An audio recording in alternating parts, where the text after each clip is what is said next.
Robert Neville, Will Smith's character, is now the last human survivor in what is left of New York City. With his faithful dog by his side, he has no other choice but to survive. Neville is driven by only one remaining mission, to find a way to reverse the effects of the virus using his own immune blood. But he knows he is outnumbered and quickly running out of time. A virus that was created for the purpose of battling cancer works great at first, but things turn for the worse when the virus kills most people and turns the rest into hairless zombies with the thirst of blood on their tongues. In the movie I Am Legend, the Crippen virus was genetically engineered from the measles virus by Dr. Alex Crippen as a cure for cancer. The virus was spread through airborne strain or contact strain, which is spread through blood-saliva contact. Some of the characteristics of this virus includes albinism, total hair loss, and dilated pupils. 12 million people are naturally immune to the Crippen virus.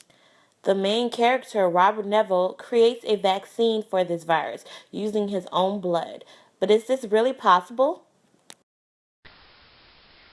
I Am Legend virus mistakes. The first one is the virus mutation. In the movie, the virus mutates and suddenly becomes airborne. In reality, viruses fall into separate categories, whether they're respiratory, airborne, or by insect bite. The way in which they infect people cannot change. So, mistake number one. Another inaccuracy within the movie's portrayal of the massive virus is the cure Neville creates. He does this using his own blood since his antibodies are apparently immune. One, as this virus was man-made, it's unlikely for him to have been exposed by anything within his lifetime for him to develop this immunity. And two, for any cure would have to contain antibodies that were once infected by the virus in order to work. As he's immune, his antibodies would actually be useless.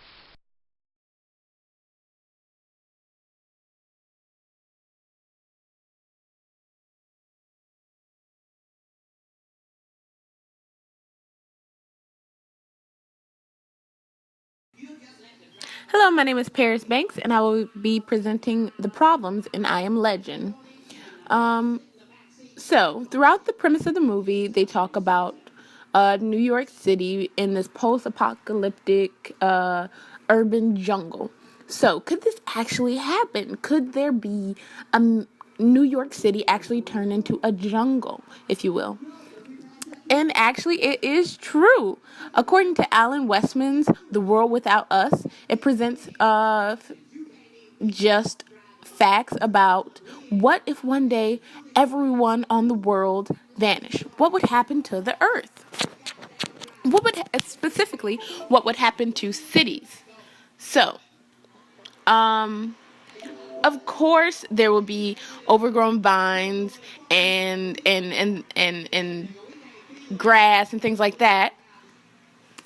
But some things are a little far-fetched so far as in the movie New York City's Times Square had waist length fields across it.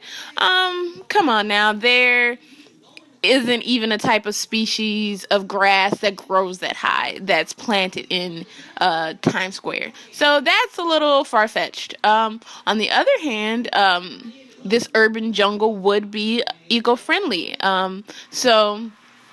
Without the production of automotives and things like that, New York City, the air would be a lot cleaner. The Will Smith's character probably would be actually healthier because he's not breathing in toxins every day. So they got those portions right in the movie. Another aspect is the wildlife. Yes, of course, there would be wildlife in this urban jungle. New York City has a great zoo, and without any humans there, most likely those animals would have escaped and be roaming around the city.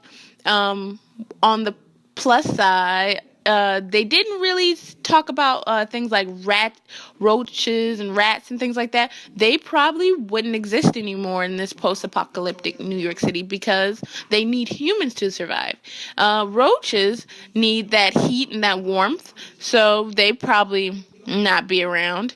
And then the rats actually feed off of our waste. So that's actually a cool thing, that those two vermin wouldn't be around. But on the plus side, you would see Will Smith probably would see gazelles roaming out his window.